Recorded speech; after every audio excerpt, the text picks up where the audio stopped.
As we begin the service here today, I'm going to ask that we kindly turn off or silence all cell phones, electronic devices. Thank you.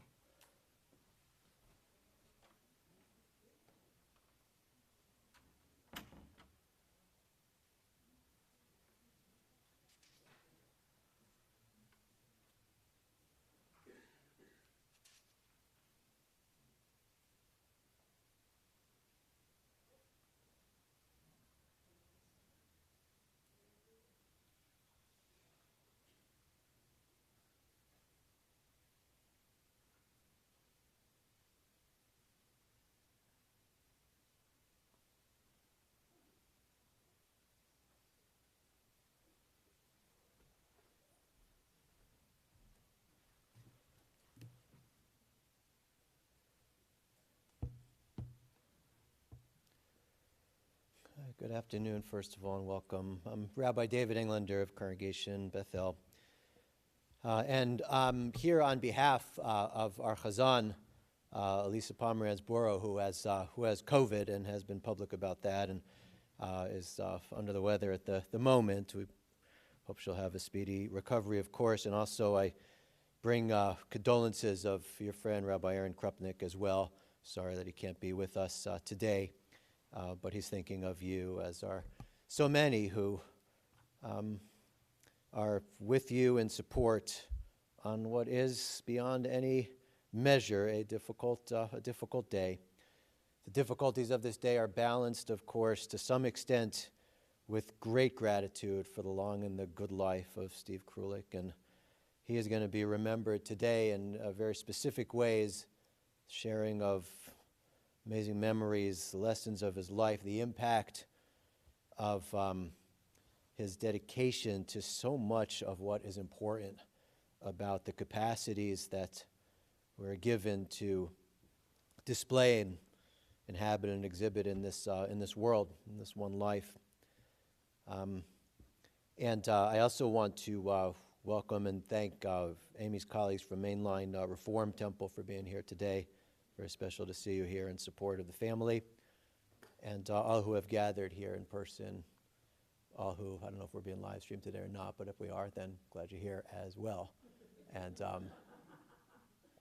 know that you're considered to be among those who are comforting the mourners as this service begins. We're going to do what Steve would have expected us to do, right, which is to frame this service in connection to the Jewish tradition, which was so very important to him, and in so doing, we'll start with the recitation of two of the biblical psalms.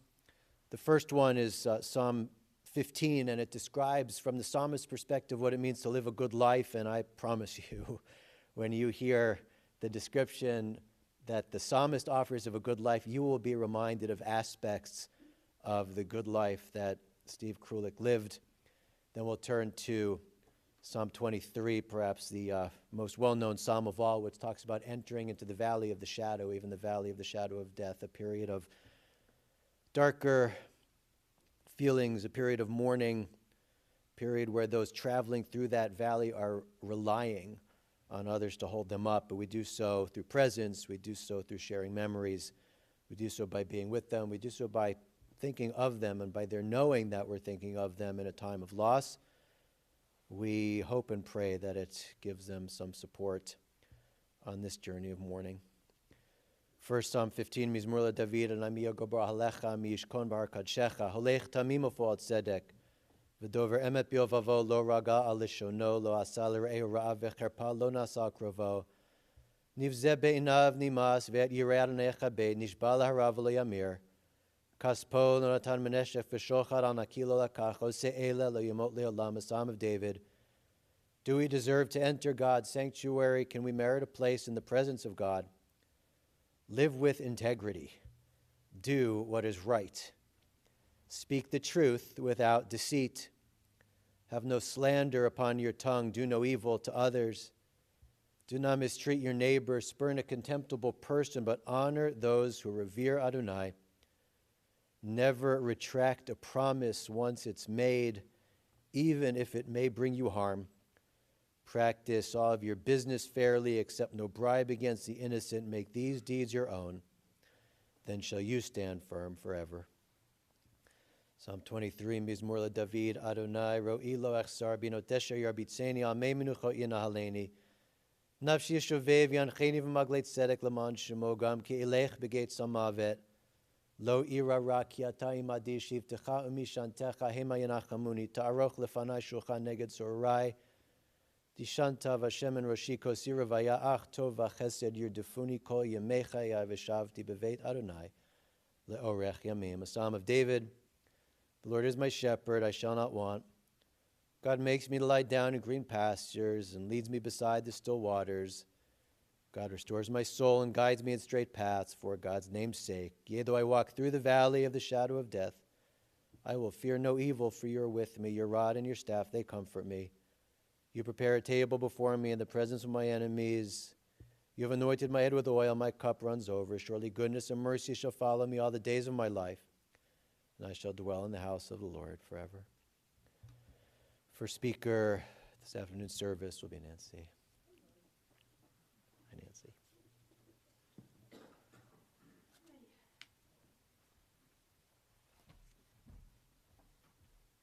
It's a lot easier to speak to a classroom of kids, but we'll do this. Hi, Daddy, because that's not you. I am still blonde, and I am not wearing a cowboy hat, so I hope you can recognize me. Okay, a few years ago, Danny and I, forget it, I can't see, I tried. A few years ago, Danny and I were in the car with Dad when he told us, when I die, I don't want anyone crying. I have had the best life anyone could ever ask for. Dad, I was never particularly good at obeying you, and today is no exception. I'm going to cry, but I'm going to laugh a lot because no one liked a good laugh more than you. Daddy always told me that the two best, oh yes, I still call him Daddy even though I'm an old woman. Dad always told me the two best decisions he made in his life were marrying Mom and taking a very big risk to go to Temple University and become a professor. But Mom came first. His whole adult life, Mom came first. He once told me he couldn't believe how lucky he was that this wonderful woman agreed to take a chance on him. Theirs was one of the great romances of all time, and it was perhaps the most wonderful example Jeff and I could ever have for what a marriage should be.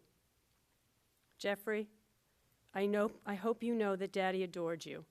He was so proud of you being a lawyer, but more than that, he was really, really proud of the husband and father you became. He loved watching you with the girls and Amy. He liked that even maybe more than watching the Eagles with you. I know I've told you a million times of the day when he told me I reminded him of his beloved grandmother, Fanny. But when I asked him who you reminded him of, he said, "Oh, Jeffrey? Jeffrey was always Jeffrey." And he said it with the biggest smile on his face. Amy, Danny, I hope you know that you were never in-laws to Daddy. You were his kids, and his pride in your accomplishments was every bit as big as it was for Jeff's and mine. Daddy loved working at JRA to support Amy's love of Jewish causes, and seeing her name in the paper as her many accomplishments were lauded was a major joy for him. Danny, if you remember when they came in to hear your piece at Lincoln Center, or how you talked to him about making the move from the DOE to college professor, or how Dad insisted on listening to your piece on his bows at the exact same time it was being played at Carnegie Hall when he couldn't be there, then you know how he felt about you.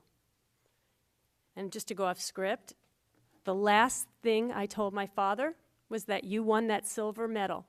And he could barely speak, but I said, "Daddy, do you understand?"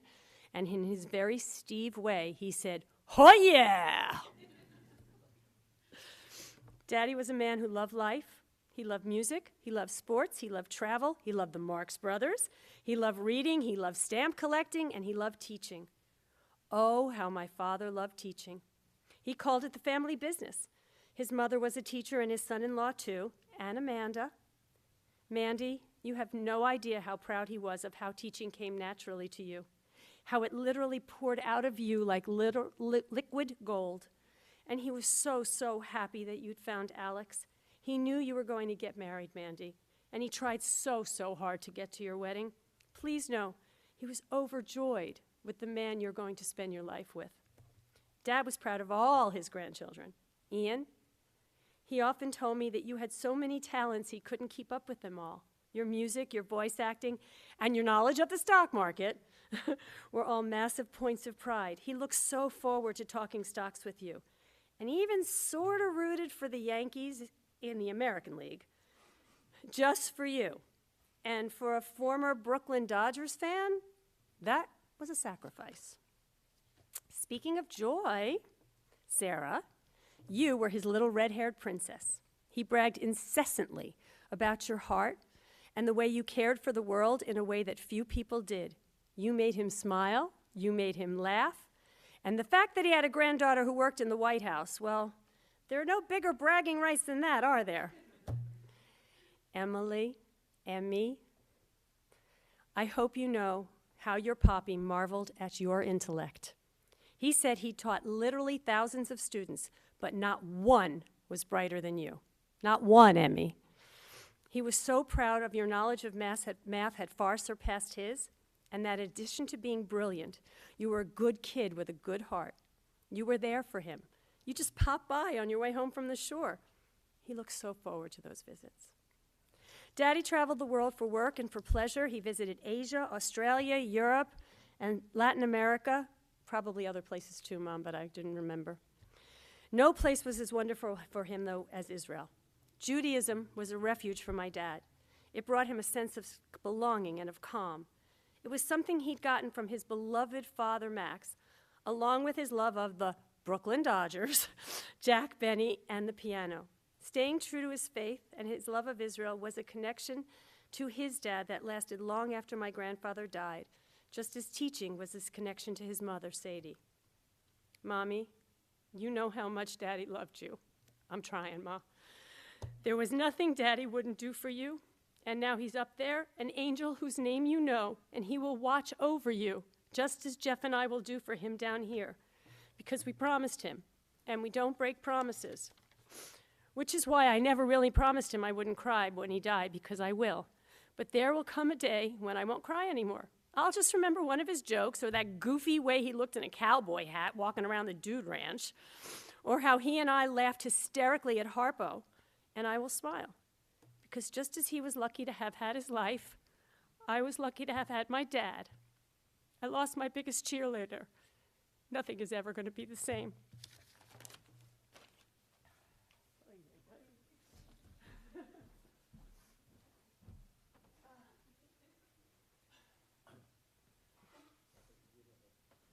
It was. Thank you, Nancy. And Jeffrey's going to come on up next.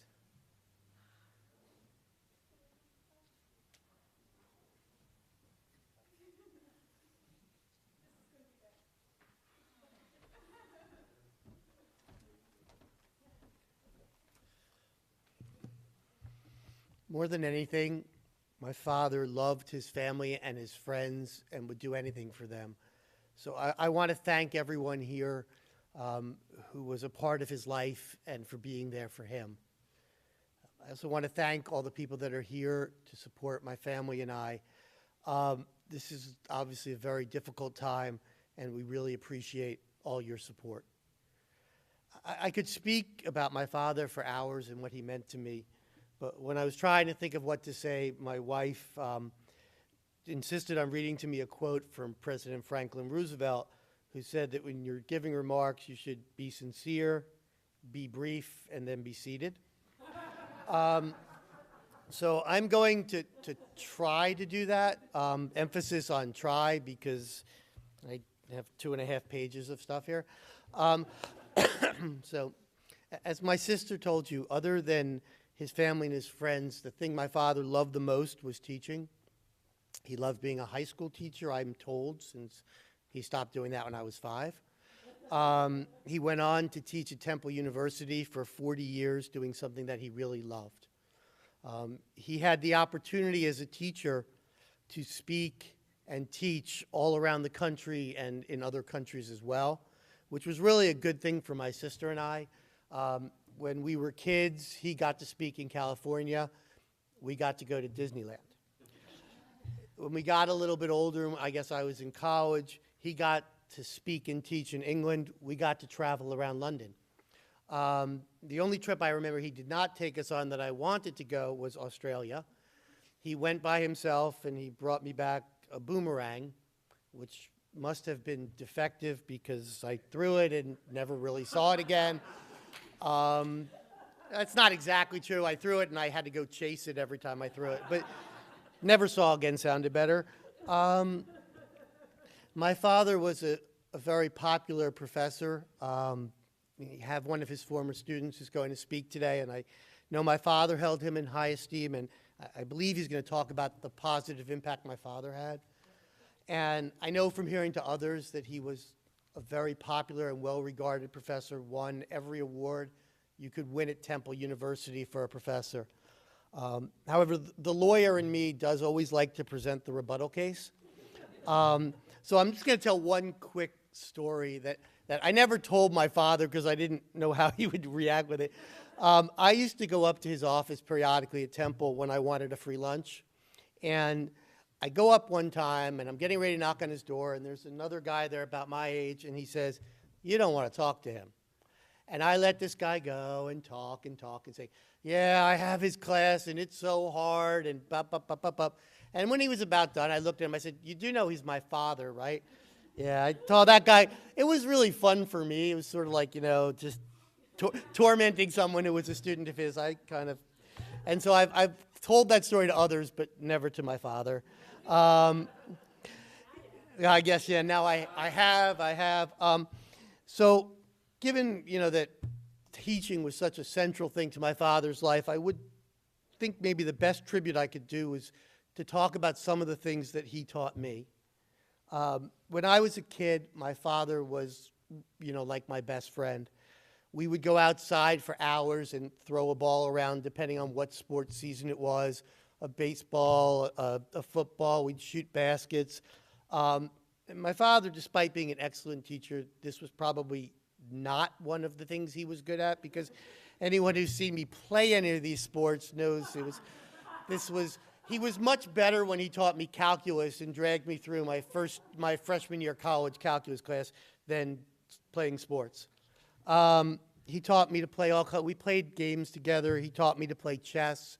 He taught me to play bridge, which was something that my father loved. I mean, he had, I don't know what they call the master's points, whatever. And he taught me to play bridge. And my mother tells me that I was good at that, but it never really stuck because there weren't a lot of other 10-year-olds playing bridge. So that really didn't hold up well. My father, as my sister said, my father really showed us what it was like to love your family, to love your grandchildren, to love your wife, to love your children, and I'm not even going to say your children-in-law because you guys really were his children, to make sure to spend time with your children, to take care of them, and to love them. And hopefully, if I've been half as good a father to my children as he was to me, then I will be forever happy.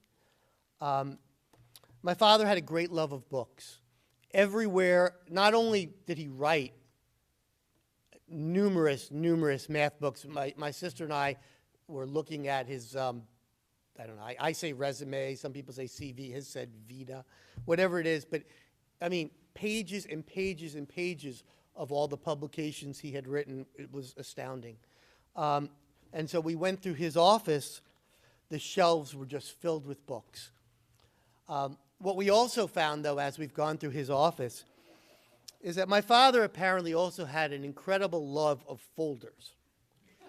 There are folders and folders and folders in many different colors, all with his handwritten of what's inside the folder, stuffed with papers. And what I've learned about my father is apparently he felt that there is nothing too old, nothing too irrelevant, that you shouldn't put it in a folder and hold on to it forever. So when we've kind of looked through his office, we've found, those little labels you get from like a charity when they want to fundraise with your return address, piles of them, piles of those little pads they send you to try to get you to make a donation. I found my 1982 bank book. I'm sure that somehow there might be a use for whatever money I had in the bank, a bank that hasn't existed for 20 years, 40 years ago. We found folders with receipts from CVS in case, I guess, we want to return shampoo that we bought a decade ago.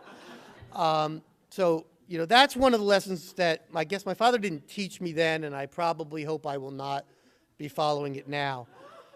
On a more serious note, though, the one thing late in life that my father taught me was how he handled his illness. As many of you know, my father struggled with Parkinson's late in his life. And my mother recounted what he said about that. He said, it's like playing bridge.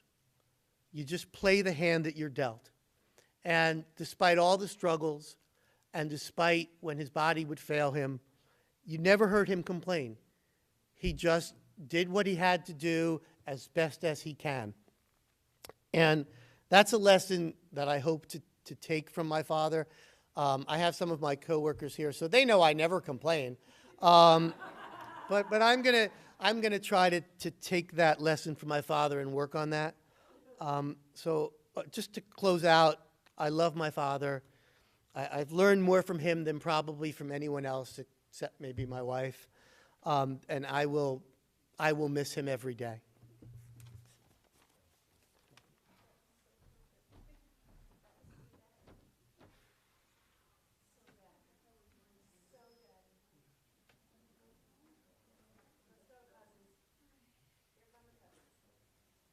Come right on up.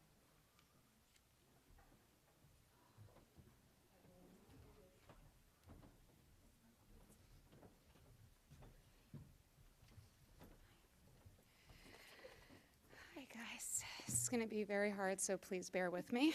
Okay. Hello everyone, I'm Amanda, and I'm Poppy Steve's oldest grandchild. I've had Poppy's voice in my head nonstop for the last week. Every day I've heard him singing the words of the Passover Haggadah over and over in my head with that incredible Brooklyn accent. A sound I've heard my whole life and a sound I'll never forget. I've never wanted something to stay in my head so badly. My grandfather had so many special gifts, more than anyone I've ever met in my life. He was a man of many hats, including clown hats, if you've ever been to my grandparents' house. He was a teacher, a mathematician, a father, a grandfather, a writer, a world traveler, a comedian, and the best storyteller straight out of Brooklyn. He loved teaching so much that even out of retirement, he still worked as a docent at Green K in Boynton Beach, Florida, sharing his love of animals and nature with children. We would always love visiting him, and there's a bench there in his honor. When I was in school, I had a lot of trouble with math, and I mean a lot of trouble with math. When it was time to take state exams, I was completely convinced that there was no way I was going to pass the math portion of the exam because it was such a struggle for me. I was worried that I would never get into a good school because of my incompatible relationship with numbers. But my superhero grandfather flew in all the way from Florida to sleep on my parents' pull-out couch in their apartment in New York City and study with me for days and days before the exam. And when I tell you that my grandfather was the most patient man in the world with my chaotic rainbow brain, I can't stress that enough. But after going over PEMDAS and what the value of X and Y equals on repeat for a whole week straight, I passed the exam with a 77.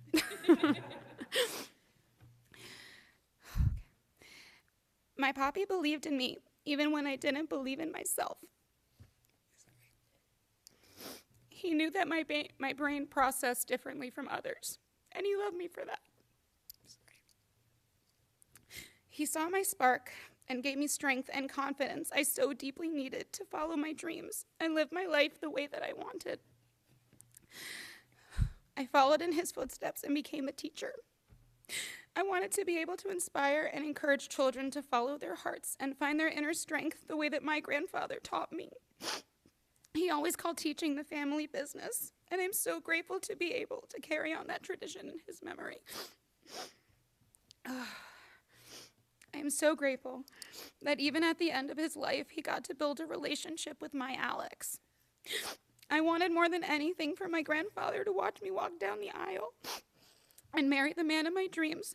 And it hurts so much to know that his body won't be there, but I know his spirit will be, and he'll be watching over us and our beautiful family forever.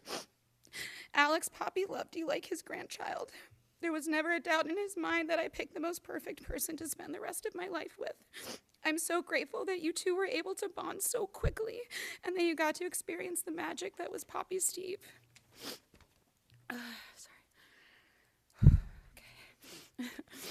To my brother Ian, you were the absolute light of his life, the crowned prince.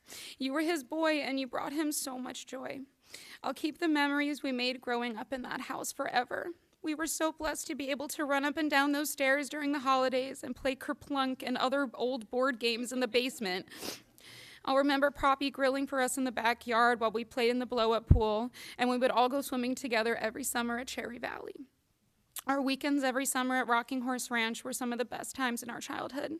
And one day I hope we get to go back there so we can go horseback riding and go down the water slide 1,000,000 times. I'll never forget when we were little kids and we went to an award ceremony where Poppy was being honored. When they handed him the award, you noticed that they spelled his name wrong and you called out the guy for the misspelling. Poppy thought that was the funniest thing in the world. You were the best grandson, and he'll ever be in all of you and everything that you do, so please don't ever forget that. To my beloved cousins, Sarah and Emily, I don't think Poppy could have ever been prouder of anyone. You two have accomplished so much and brought so much pride into his life. He would light up whenever he spoke about either of you.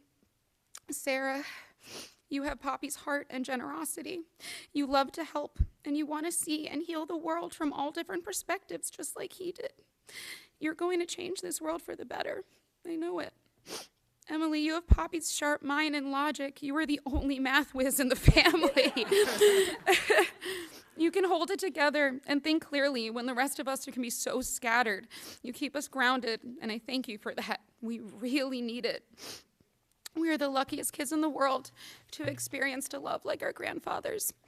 And it brings me so much comfort knowing that the last time we were all together with him was during Rosh Hashanah, because the high holidays that we spent together as a family meant everything to him. I know we will keep his traditions and his legacy going strong. I love you girls so much, and we will always have each other no matter what.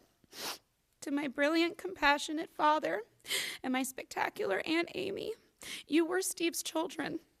He loved you both so deeply, and you've both been such a pillar of strength for everyone in this family during these unpredictable times. You have been the glue that kept us all together so we don't fall apart. Thank you for making everyone laugh during all that time spent in the hospital. They were horribly intense times, but you both always made sure that everyone had at least one solid laugh per hour while waiting around, including Poppy. And I love you both endlessly. To my incredible, perfect mommy and my courageous Uncle Jeff, I know that this has been probably the hardest time of your lives. It's been a long road of not knowing what the next day will bring and not knowing if that day you would be getting that dreaded phone call. I just want you both to know that Poppy was so grateful for everything that you did for him. He saw how much effort both of you put into keeping him going. We all did. You did everything in your power to take care of your father, and he kept going for a long time, and it's all because of your love. It was him's time to go, but just know how grateful all of his grandchildren are to have been blessed with the most amazing grandfather that anyone could ever ask for. In our eyes, he was perfect, and that's how we'll all remember him. I love you. To my beautiful, wonderful grandmother, I love you with everything that I have. I know that these last few years have been so hard on your heart, but I just want you to know that no matter what, you are never alone. Your family loves you and will do anything for you. The love that you and Poppy had was the epitome of true love, and I will take everything that I have learned from your love and use it in my own marriage. You're such a light, Grandma, even in the darkness. We are here for you, and we're going to continue to make you so proud of us. I love you so much, Grandma. I was talking to a close friend the morning after Poppy had passed. I told her how it broke my heart losing my grandfather during Sukkot, which had always been my favorite holiday, and how it's always going to feel different now. But she reassured me that his passing at this time only means that he's a part of everything now, He's the leaves changing colors on the trees, and the sun shining through the branches, and the stars in the sky.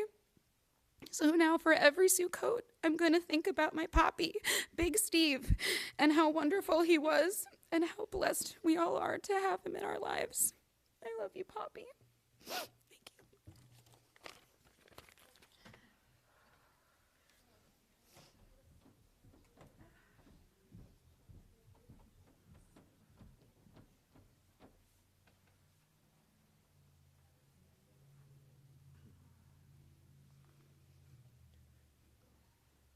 We all thank you, and it's an honor to call in Eric Milo. This will be our next speaker.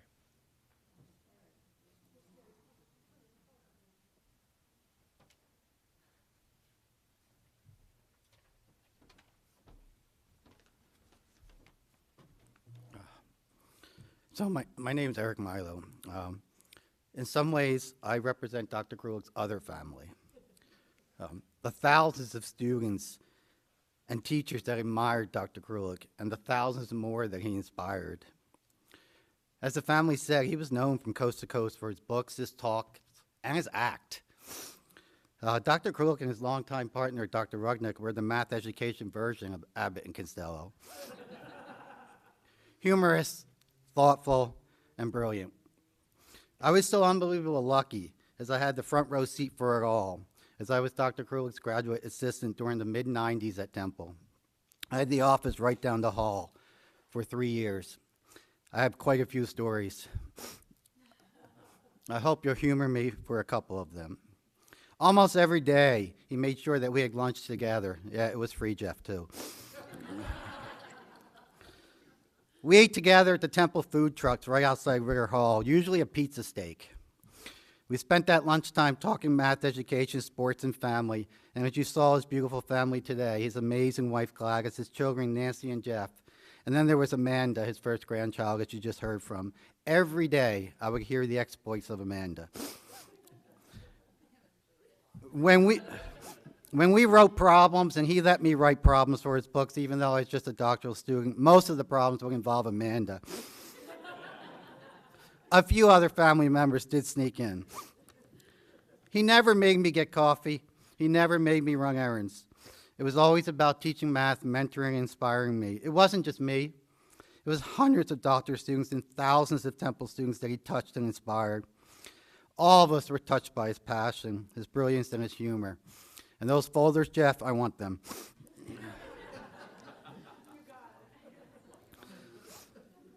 During my time at Temple, Dr. Krulik was writing his books with Jesse on his office typewriter. Remember, this is the 90s. Every day I would say, can you please use that computer in the corner that Temple gave you? He would usually just say no, but I gradually wore him down. I taught him how to use it. On many days I was in my office, and he in his. I would hear my name being screamed, Eric! That's my best impression. And of course I came running because some minor emergency was occurring with his computer. Jeff and Nancy, I think you can sympathize here. I taught your dad how to use a computer. It might have been my greatest teaching moment of my career. As has previously been said, Dr. Krulik won many awards from national and state organizations, way too many to list. One such award was from the Association of Math Teachers in New Jersey, named the Max Sobel Award for Outstanding Math Educators. He won this award in 1998. I was there and sat with Gladys and his family. He whispered over to me that night and said, someday you will win this award, Eric. And that happened in 2009. He always believed in me. When Nancy alerted me of his passing, I in turn let the math ed community know, and the tributes poured in. I will share just a few. John W. Staley. He had such an impact on the start of my teaching career and time at Temple. Prayers and condolences. Pat Walsh, a master teacher and one of the greats. It was such a privilege to have known him. I always enjoyed his company. God bless him and his family. Skip Fennell. So sorry. Steve was a giant in the field of math education. His work related to problem solving and truly focused on the importance of problem solving in the classroom, which continues to influence and impact our field today. He will be missed. John Kerrigan. May he rest in peace. What a great and wonderful teacher. He was my professor at Temple. I think of Steve and Jesse often. They contributed a great deal to math education as they advanced their practical problem-solving strategies into the mainstream of mathematics teaching from their textbooks and their talks. I loved to attend their talks at national meetings. They were giants in the field. Thanks, Steve, for everything. Jim Rabillo. We have all lost a great colleague and friend. Many fond memories of time shared with Steve. Johnny Lott. Sorry for the personal loss and tremendous loss of another giant in math education. Ed Dickey, a true giant of math ed, kind and generous. Ann Collins, so sorry to read this. His were the shoulders of giants upon which many math educators built their careers. You heard the word giant in math ed over and over again in the words of his colleagues and friends. Yes, he was surely a giant, and I'm so proud to rest on his shoulders. Thank you, Dr. Krulik. I know you're listening, I know you're laughing, and you will never be forgotten. Thank you.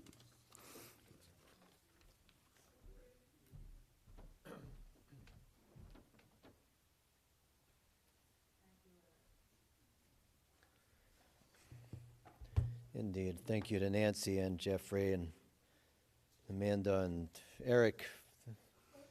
Beautiful and honest and reflective and humorous and impactful stories. It was not actually up to you to follow Roosevelt's advice. I'll do my best, but there's no promises in this business. It is as clear to me as it is to you that a truly great man is being remembered today. Steve Krulik checked off all the boxes that you could hope to check off while on an earthly journey. He loved and he was loved. He developed his skills and talents and did not keep them to himself, but used them to enhance the lives of many others. He was involved in his community, including in leadership roles that were impactful and helpful. And he lived as a Jew through and through every single day of his life.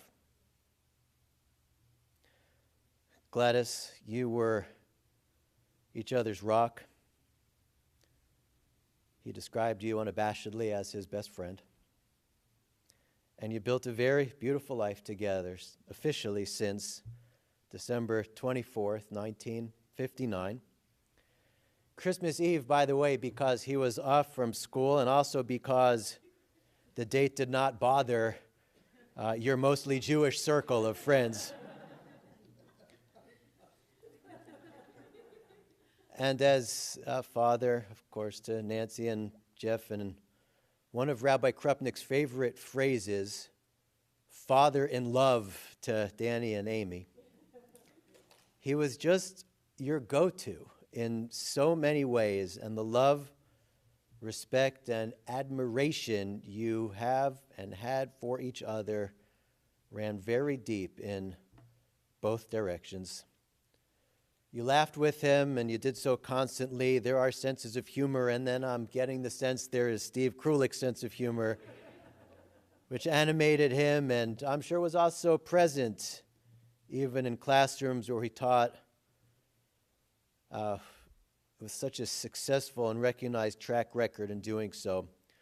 And you mentioned that he won every teaching award there was to win, and Eric referred to another kind of award that is just as and probably even more important, which is that he inspired other educators, those who carry not only math lessons, by the way, but also lessons in being a human being, who learned those lessons because of their time with him, and students who achieved more than they might have thought was possible. Many students, by the way, who were told that less was possible of them by others. Students who held him up as a role model that they might aspire to emulate. I think most of us, I hope most of us, have been blessed with a handful of truly excellent teachers. Their impact remains strongly with us as Steve's remains with many thousands of students throughout his decades of positive influence on so many. The arc of Steve's blessed 90 and a half years of life on this earth kind of disproves that oldest of adages, which begins, you could take the boy out of Brooklyn, but it seems he did keep some of his proud Brooklyn heritage with him. But it was thanks to a teacher's strike and also a commitment to stay on the East Coast, as well as an open position at Temple that would lead to his 40-year career there. And so the Krulik name became intertwined with South Jersey and Cherry Hill and Bethel.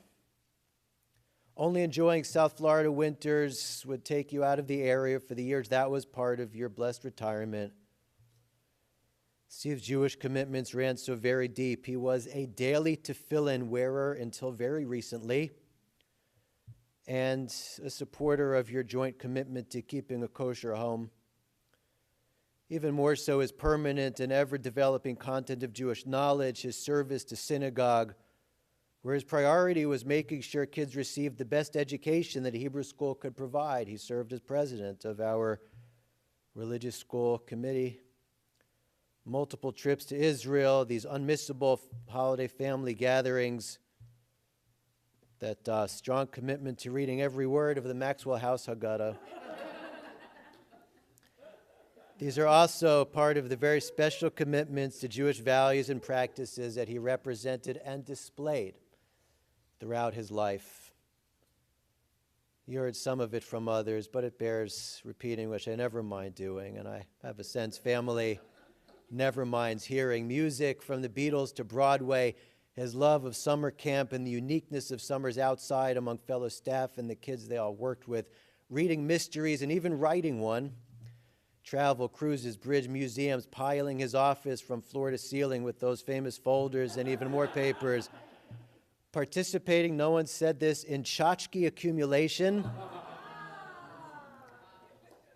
collecting stamps, coins, and enjoying life with his beloved and his wonderful family, punctuated by that unforgettable laugh. A great life, a noteworthy life, a life worthy of being emulated, each in your own way, a presence that will be missed every day and most acutely in these days of mourning that lie ahead.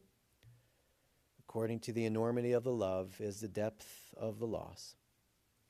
Your gratitude for this good life, for this great man, will hold you up as you hold each other up, in part because that is exactly what Steve taught you to do. Roosevelt aside, one last thing. You told me that his specialty was problem solving and creative thinking. I can't help but think that these are also aspects of the Jewish lens through which Steve saw the world. I don't want to overdo it, but that is kind of what Jewish history has always been about. You've been kicked out of a country, that's a problem that needs solving.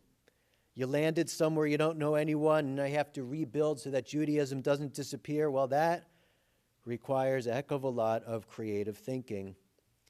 Again and again, our people's capacity to demonstrate these two traits and talents that Steve demonstrated in math and, when necessary in life, were determinative in making sure that the chain of tradition and Jewish identity would be unbroken and would remain strong.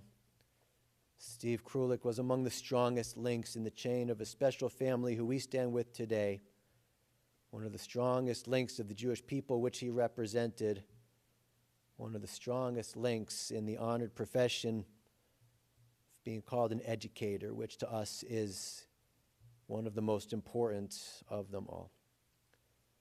So I extend my condolences and those of your Bethel community to you, Gladys, to Nancy and Danny, to Jeff and Amy, to the grandchildren, Amanda and Alex, Ian, Sarah, and Emily. And I want to say to Amanda and Alex that as much as a rabbi still has any authority to tell you what to do, I would tell you to celebrate your upcoming wedding to the exact degree that you had always planned to. Your grandfather will be there too, joyful in spirit and always a part of your lives whenever you remember him, which will be so very often. You will all tell the story of your beloved grandfather to future generations so that his special legacy will continue to positively affect not only those who are blessed to know him, but also many more who will learn about him through all of you. Tenishmatot Zura B'tzra Chaim, may the soul of Stephen Krulik be bound up in the bond of eternal life. May he rest in peace, and we say, Amen. I want to remind this group of what you probably already know, which is about family gathering and opportunities to make calls of condolence, including this coming Sunday when visitation is welcome at the home on Surrey Road in Cherry Hill from 2 o'clock to 5 o'clock p.m., and then Shiva commences Monday and Tuesday, including today after. People can't come after interment today as well. Thank you for that. We got too much food? It's too much food to wait till Sunday, people, so go start today after the interment. Sunday, 2 to 5, Monday and Tuesday from 3 to 7:30 with a service at 7 o'clock p.m. If you have the strength to do so, I'll ask you to please rise. If you don't, you could certainly remain seated for the El Maleh memorial prayer. El Maleh Rachamim Shochin Bamrumim Hamitzei Menucha Nechona Tacha Kanfei Shechina B'Ma'alot Kedoshim U'Toarim Kezohar Harakia Mazhirim Et Nishmat Zelig Ben Mordechai V'Sara Shehalach Le'olamo Began Edete Menuchato Ana Bala Rachamim Asireu B'Seiter Kanafecha Le'olamim Utzror B'Tzra Chaim Et Nishmato Adonai Hu Nachlato V'Yanuach B'Shalom Am Mishkavo V'Nomar Amen. Exalted, compassionate God, grant infinite rest in your sheltering presence among the holy and pure. To the soul of Zelig ben Mordechai V'Sara, Stephen Krulik, who has gone to his eternal home, merciful one, we ask that our loved one find perfect peace in your eternal embrace. May his soul be bound up in the bond of life. May he rest in peace, and let us say, Amen. I'll ask you to please be seated for just another few moments.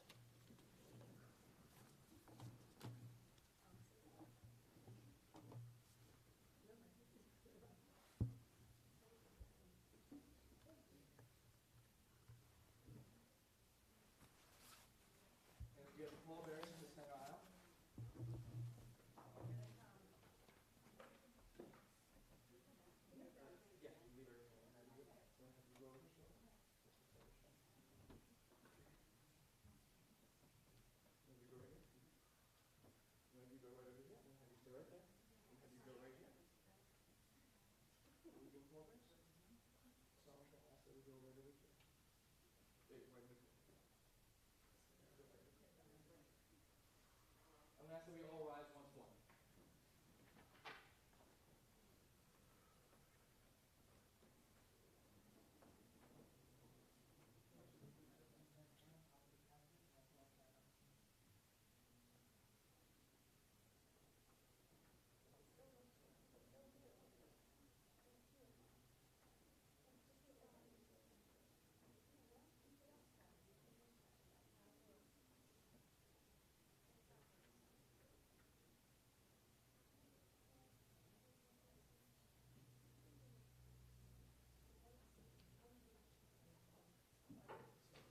We're going to go back into the room we were in beforehand. And everyone else, I'm going to ask that we stay where we are.